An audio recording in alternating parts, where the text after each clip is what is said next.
Dear John, I remember when we first met in Woolton at the Village Fete. It was a beautiful summer day. And I walked in there and I saw you on the stage and you were singing "Come Go With Me" by the Del Vikings. But you didn't know the words, so you made them up. Come go with me to the penitentiary. It's not in the lyrics. Remember writing our first songs together. We used to go to my house, my dad's house, and we used to smoke Thai food tea with this pipe that my dad kept in a drawer. Didn't do much for us, but got us on the road. We wanted to be famous. I remember the visits to your mum's house, Julia.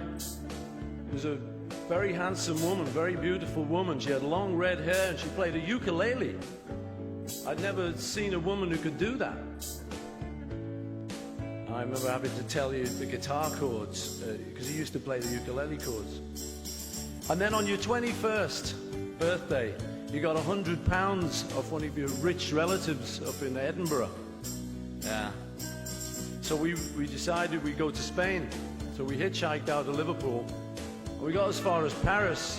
We decided to stop there for a week. And eventually got our hair cut by a fella called Jürgen. And that ended up being the Beatle haircut. Remember introducing you to my mate, George, my schoolmate, and him getting into the group by playing Raunchy on the top deck of the bus. You were impressed. And when we met Ringo, who'd been working the whole season at Butlins holiday camp, he was a seasoned professional. But the beard had to go, and it did. Later on, we got a gig at the Cavern Club in Liverpool, which was officially a blues club. And we didn't really know any blues numbers. We loved the blues, we didn't know any blues numbers. So we had to do announcements like, "Ladies and gentlemen, this is a great big Bill Brunsey number called Wake Up Little Susie." They kept passing up little notes. "This is not the blues, this is not the blues. This is pop." We kept going. And then we ended up touring. And there's a bloke called Larry Pons who gave us our first tour. Thank you, Larry. And I remember we all changed our names for that tour.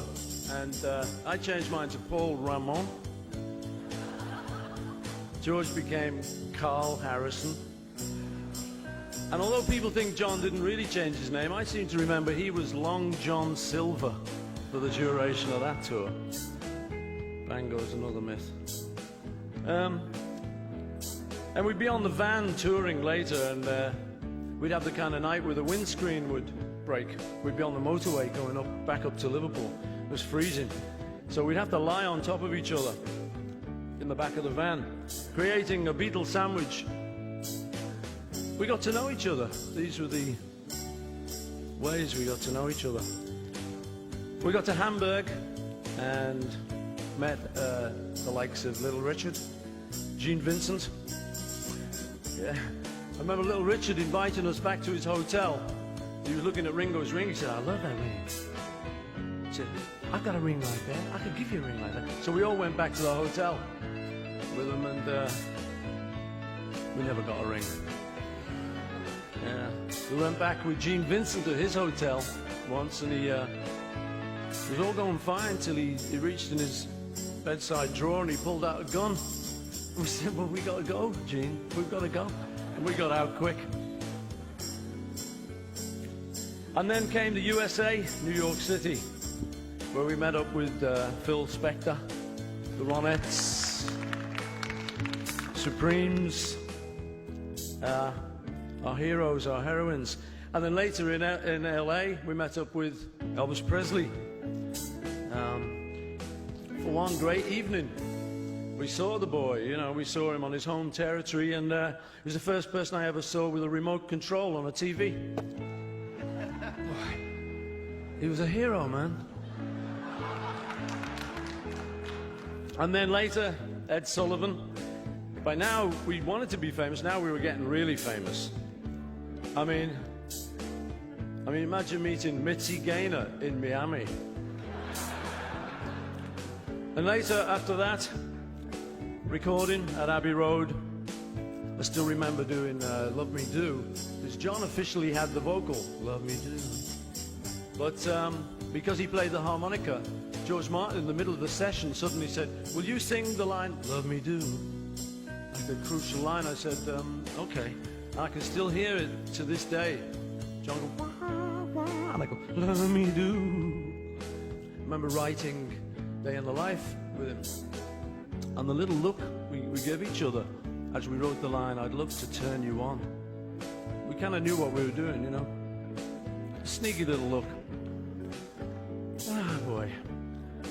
And after that, there was this girl called Yoko Ono,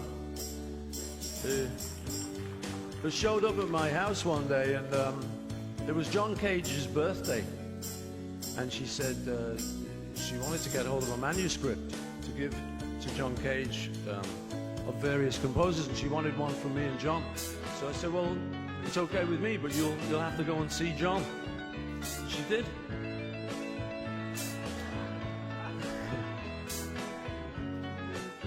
After that, I set up a couple of machines. We used to have these Brunel recording machines, but I set up a couple of them. They stayed up all night and they recorded 2 Virgins on that. But you took the cover yourselves, nothing to do with me. And then after that, there were the phone calls to you. The joy for me of, after all our business shit that we'd gone through, actually getting back together and communicating once again. And the joy as you told me about how you were baking bread now and how you were playing with your little baby, Sean. That was great for me because it gave me something to hold on to. So now, years on, here we are. All these people, here we are assembled to thank you for everything you mean to all of us. This letter comes with love from your friend Paul. John Lennon, you made it. Tonight you're in the Rock and Roll Hall of Fame. God bless you.